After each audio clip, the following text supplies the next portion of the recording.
శంభో సురేంద్రనుత. ఆయన కీర్తింపబడేది ఎవరి చేత అంటే దేవేంద్రాదులు కీర్తన చేస్తుంటారు. ఎందుకని అంటే వాళ్ళ వాళ్ళ లోకములలో శాంతి భద్రతలు, రాక్షసుల వలన దాడి లేకపోవడం, ఆయన పదవి యందు ఊంచుకుని పరిపాలన నిర్వహించడం కూడా ఎవరి మీద ఆధారపడతాయంటే శివానుగ్రహం మీద ఆధారపడతాయి. అందుకని నిరంతరము ఎవరి చేత కీర్తింపబడుతుంటారంటే దేవేంద్రాదులు కీర్తిస్తుంటారు. శంభో సురేంద్రనుత శంకర. శంకరోతీతి శంకర. శుభములను చెయ్యడం తప్ప అన్యమైన విషయం అసలు ఆయన దృష్టిలో ఉండనే ఉండదు.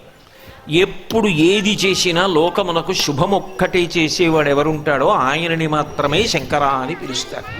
అందుకే మీరు గమనించండి, ఎప్పుడైనా ఎవరైనా సన్యాసాశ్రమం తీసుకుంటే వాళ్ళు పుట్టినప్పుడు కుటుంబంలో తల్లిదండ్రులు ఏ పేరు పెట్టారో దాన్ని గురువుగారు మారుస్తారు, మార్చి సన్యాసాశ్రమ నామం ఇస్తారు.